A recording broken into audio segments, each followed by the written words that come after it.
यदा हि धर्मस्य ग्लानिर्भवति Bharat अभ्युत्थानम् अधर्मस्य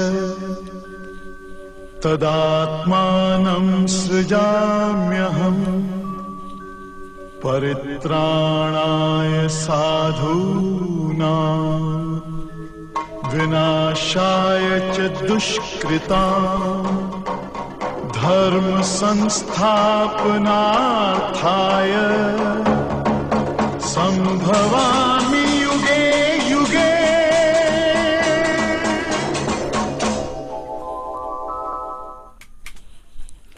hello friends, good morning. आइए देखते हैं आज का करंट अफेयर्स। आज है 20 अक्टूबर 2020। आज का करंट अफेयर्स देखते हैं हम लोग। डेली करंट अफेयर्स देखिए, क्वेश्चन नंबर फर्स्ट पर आते हैं। क्या है क्वेश्चन नंबर फर्स्ट? हाल ही में किस राज्य के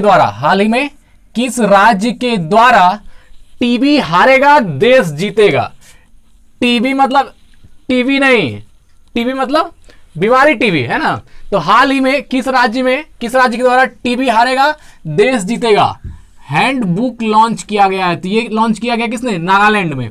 हाल ही में कौन सा किस राज्य ने टीबी हारेगा देश जीतेगा, जो डिजीज है टीबी, उसके बारे में कह रहा है। ठीक है, तो हाल ही में किस राज्य के द्वारा टीबी हारेगा और देश जीतेगा हैंडबुक लॉन्च किया गया है। टीबी हारेगा देश जीतेगा हैंडबुक लॉन्च किया गया है। तो ये कहां से किस राज्य द्वारा किया गया है? तो ये नागालैंड द्वारा किया गया है। टीबी हारेगा देश जीतेगा।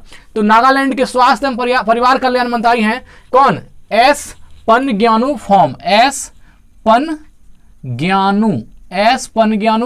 फॉर्म नाम है इनका। एस पनग्यानु फॉर्म, जो नागालैंड के क्या है?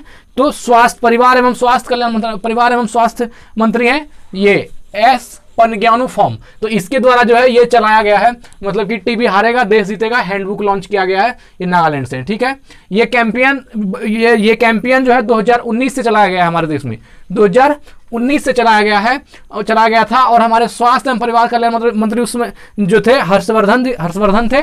और हर्षवर्धन के द्वारा ये चलाया गया था। और इनका पर्पस था इनका जो टीबी हारेगा देश जीतेगा, इसका पर्पस क्या है? इसका पर्पस ये है भाइयों कि 2025 तक में जो है भारत को टीबी मुक्त कर देना है। मतलब 2025 तक में टीबी का सफाया जो है भारत से कर देना। इस देश में टीबी का कोई भी बीमारी, एक भी केस नजर नहीं आना चाहिए। तो इसका सफाया करना चाहिए। इसी पर्पस से जो है राज्य में टीबी हारेगा देश जीतेगा हैंडबुक लॉन्च किया गया है। ठीक, और हाँ, ये तो हो गया टीबी हारेगा देश जीतेगा। ठीक,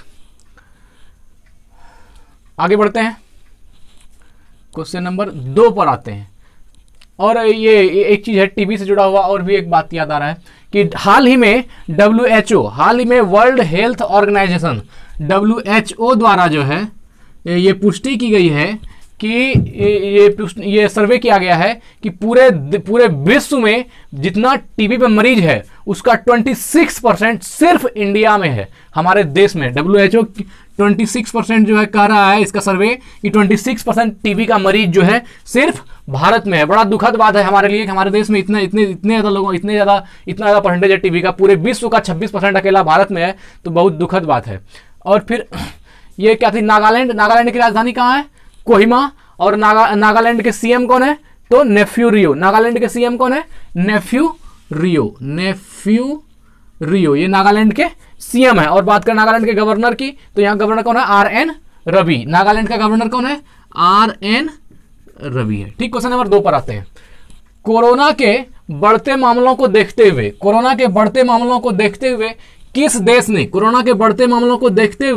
किस देश ने मास टेस्टिंग करवाने की घोषणा की है? तो ये क्या है? स्लोवाकिया ने। किसने किया है? स्लोवाकिया ने। हाल ही में कोरोना के बढ़ते मामलों को देखते हुए किस देश ने मास टेस्टिंग मीन्स कोई मसल्स नहीं है, मास टेस्टिंग में करवाने की घोषणा की है स्लोवाकिया ने। इसका मतलब है मास टेस्टिंग क्या है, तो इसके बारे में बात कर लेते हैं। मास टेस्टिंग एक ऐसा टेस्ट है, ये कोरोना से जुड़ा हुआ टेस्ट है, जिसमें कि इसमें होता क्या है कि रैंडमली किसी भी इलाके का, किसी भी सूबे का, या किसी भी एक जो एरिया होता है उसका किसी भी एक घर के, किसी भी एक परिवार में जा करके ये कोरोना की टीम उसको चेक करती है कि किसी भी व्यक्ति को कोरोना पॉजिटिव तो नहीं है। अगर कोरोना पॉजिटिव है तो उस पूरे इलाके को सील कर दिया जाता है। तो यह है मास टेस्टिंग।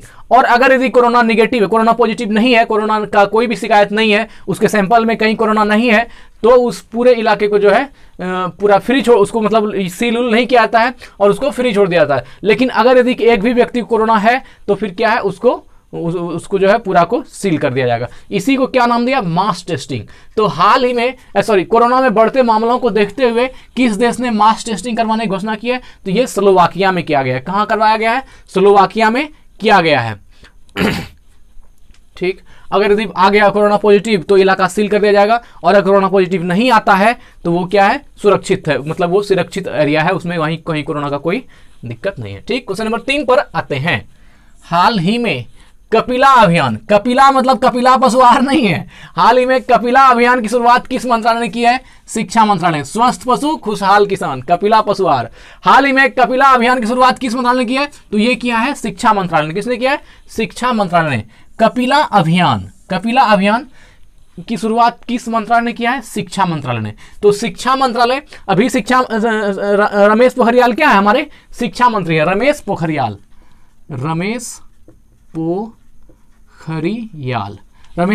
क्या है, शिक्षा मंत्री हैं।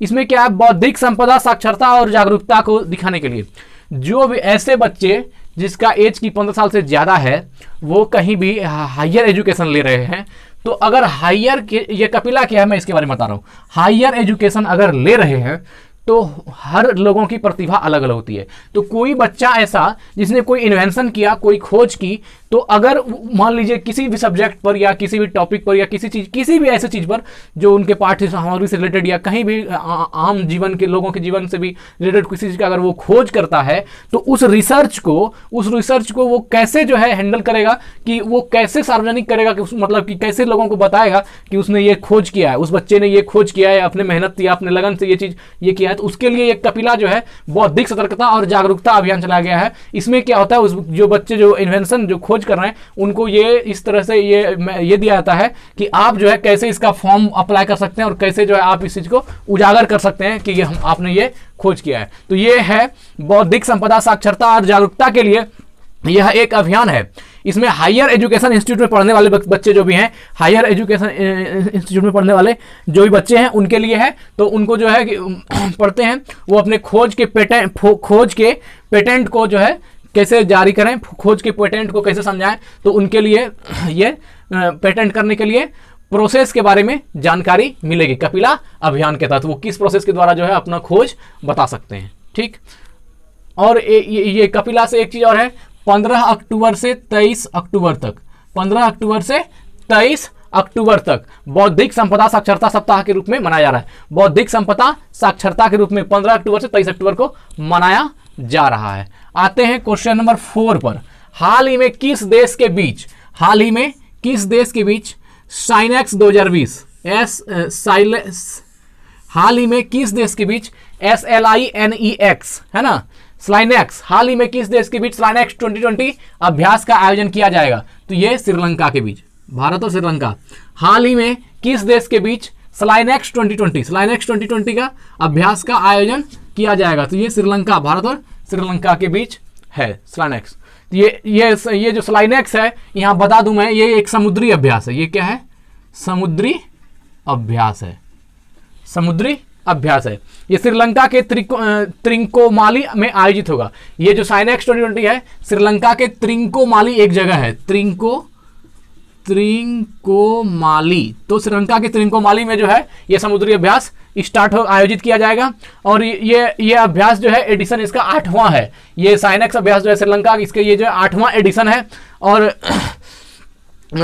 इसका श्रीलंका की कैपिटल कहाँ है, तो कोलंबिया। श्रीलंका की राजधानी कहाँ है, कोलंबिया। और कोलंबिया जो है इसका क्या है, कोलंबो जो है इसका क्या है, तो ये कॉमर्शियल कैपिटल, श्रीलंका की कॉमर्शियल कैपिटल कहाँ है, तो कोलंबो। श्रीलंका की कॉमर्शियल कैपिटल कहाँ है, तो कोलंबो।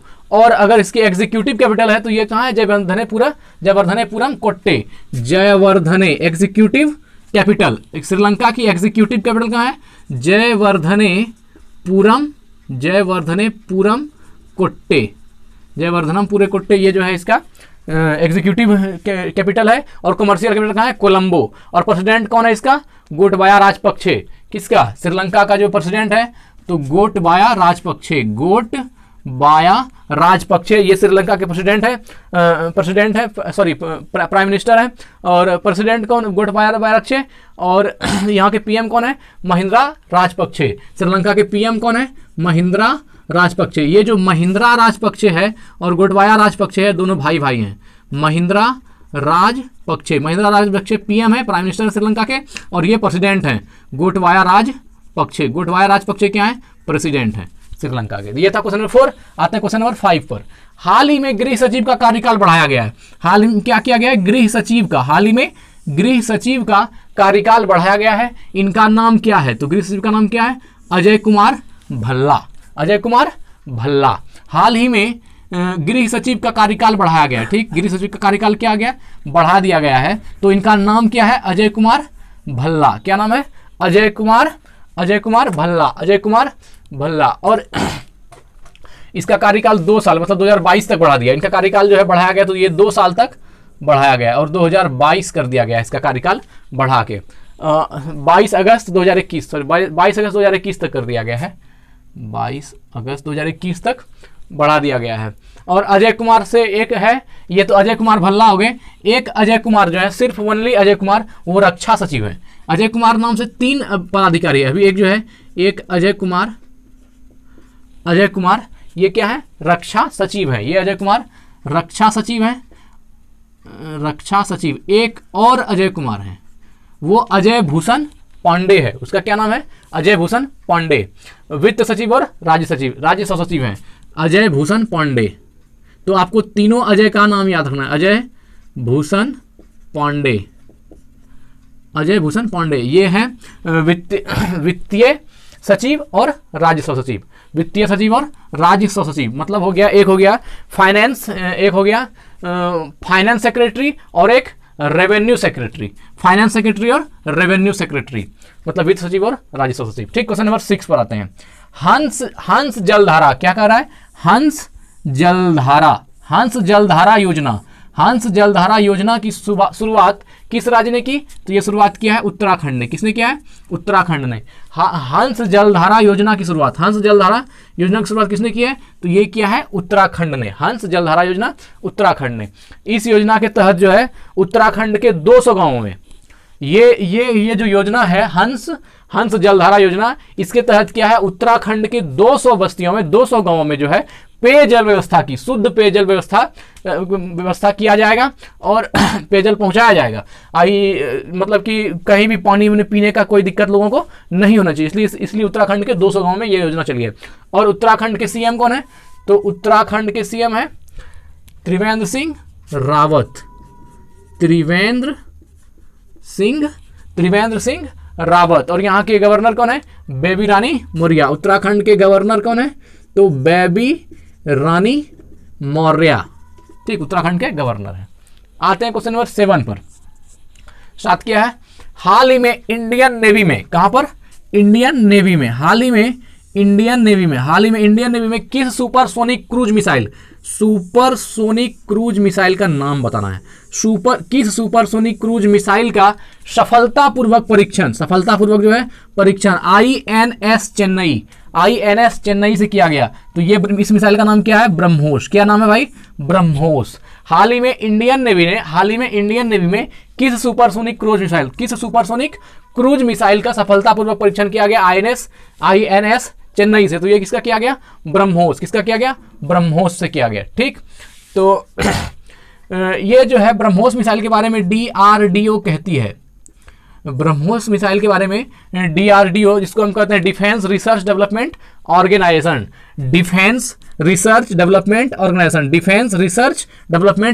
इसका कहना है कि ये मिसाइल जो है, ये ब्रह्मोस मिसाइल जो है ध्वनि के रफ्तार से 3 गुनी तेजी से वार कर सकता है। मतलब ध्वनि की जो चाल होती है 330 मीटर पर सेकेंड, एक निर्वात में भी है और एक वैक्यूम में भी है और एक ऐसे भी है। तो इसमें जो है ध्वनि की जो चाल है उससे 3 गुना अधिक स्पीड से ये मिसाइल ब्रह्मोस जो है वार करती है। ये DRDO का दावा है। और इसकी रफ्तार जो आंकी गई है ये है 3457 3457 है ना, 3457 किलोमीटर पर आवर। इतना किलोमीटर पर आवर जो है इसकी रफ्तार मानी गई है। किसकी? ब्रह्मोस मिसाइल की। यह सूचना DRDO द्वारा दिया गया। ठीक, क्वेश्चन नंबर 8 पर आते हैं। हाल ही में वर्ल्ड बैंक विकास समिति, क्या है? वर्ल्ड बैंक से क्वेश्चन बराबर देखिए आता है। वर्ल्ड बैंक विकास समिति प्लेनरी, वर्ल्ड बैंक विकास समिति प्लेनरी की बैठक में भारत की तरफ से किसने हिस्सा लिया? तो निर्मला सीतारमण, हमारे वित्त मंत्री हैं निर्मला सीतारमण। हाल ही में वर्ल्ड बैंक विकास समिति, वर्ल्ड बैंक विकास समिति के प्लेनरी, वर्ल्ड बैंक विकास समिति के प्लेनरी की बैठक में भारत की तरफ से किसने हिस्सा लिया? तो ये लिया है निर्मला सीतारमण, निर्मला सीतारमण जी ने लिया है। और ये जो थी वर्ल्ड बैंक की प्लेनरी की बैठक, ये वर्ल्ड बैंक प्लेनरी की 102वीं बैठक थी। कितनी बैठक थी? 102 नंबर बैठक थी। मतलब इसके पहले 101 बैठक हो चुका था। ये जो और जो निर्मला सीतारमण है ये कर्नाटक से क्या है? राज्यसभा है। कर्नाटक से राज्यसभा के सदस्य हैं। कहां से? कर्नाटक। सीतारमण जो हमारे वित्त मंत्री हैं ये क्या है? कर्नाटक के राज्यसभा सदस्य हैं। कर्नाटक से राज्यसभा सदस्य हैं। और हाल ही में फोर्ब्स की सूची में जो है हाल ही में एक सूची जारी हुआ है फोर्ब्स के द्वारा, जिसमें इस सूची में दिखाया गया है दुनिया के शक्तिशाली महिलाओं का रैंकिंग कि कौन किस स्थान पर है। तो इसमें जो है हमारे निर्मला सीतारमण हमारे वित्त मंत्री कितने स्थान पर हैं? 34वें स्थान पर हैं। ये 34वीं स्थान पर फोर्ब्स द्वारा जारी की गई विश्व में शक्तिशाली महिलाओं का रैंकिंग में इनका स्थान क्या है? 34वां है। और ये कर्नाटक से राज्यसभा ये भी रह चुकी हैं। ठीक, क्वेश्चन नंबर 8 था। अब आते हैं क्वेश्चन नंबर 9 पर। हाल ही में AAI का फुल फॉर्म क्या होता है? AAI का फुल फॉर्म होता है एयरपोर्ट अथॉरिटी ऑफ इंडिया। क्या होता है? Airport authority of India. A for airport, A for authority, I for India. हाल ही में AAI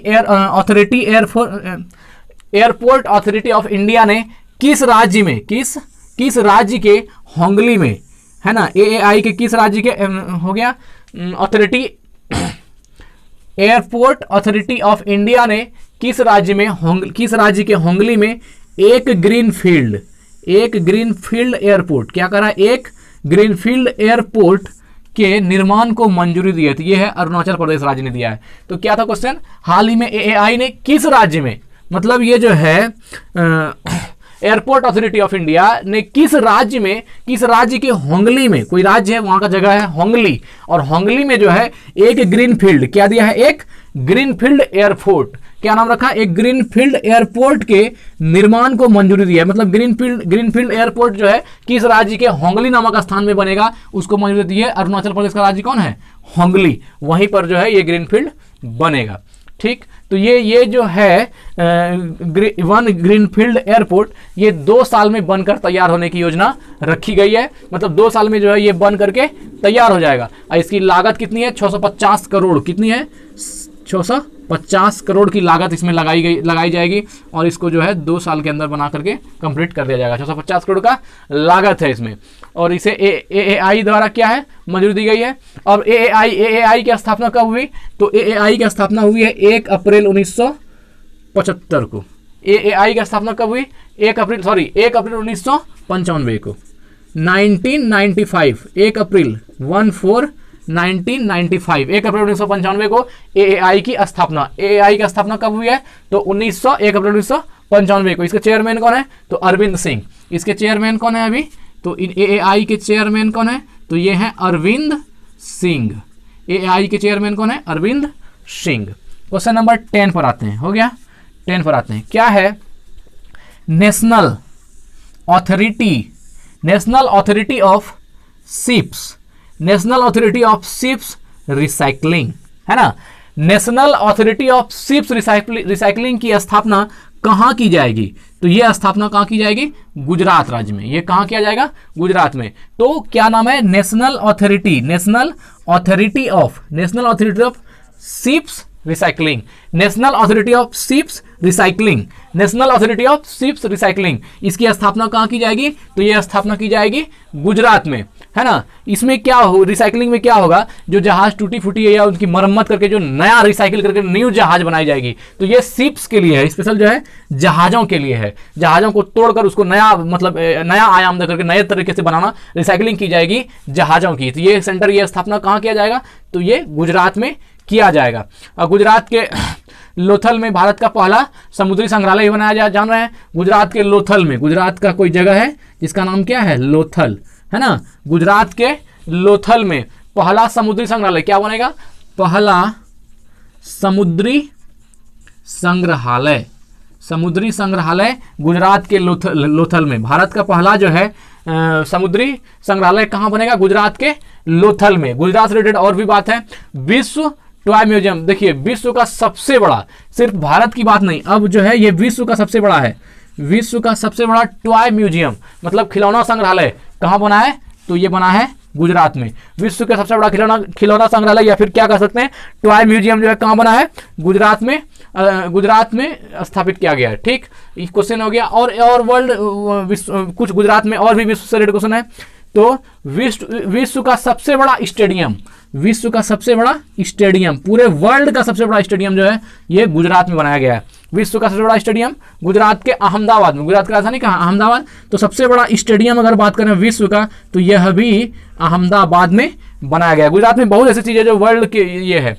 ठीक, और साथ ही अगर गुजरात पे एक चीज़ देखिए तो स्टैच्यू ऑफ यूनिटी जो कुछ दिन पहले बनाया है, स्टैच्यू ऑफ यूनिटी, यह भी जो है विश्व की सबसे बड़ी प्रतिमा मानी जाती है। तो इसमें स्टैच्यू ऑफ यूनिटी भी कहाँ बनाया गया? गुजरात में। और स्टैच्यू ऑफ यूनिटी जो है गुजरात के कहाँ पर? तो नर्मदापुरम जिला के केवड़िया कॉलोनी में। नर्मदापुरम कोई जिला है गुजरात का, नर्मदापुरम, नर्मदापुरम जिला के केवड़िया कॉलोनी में, केवड़िया कॉलोनी में जो है सरदार पटेल की मूर्ति है, ये सबसे बड़ी, विश्व की सबसे बड़ी मूर्ति।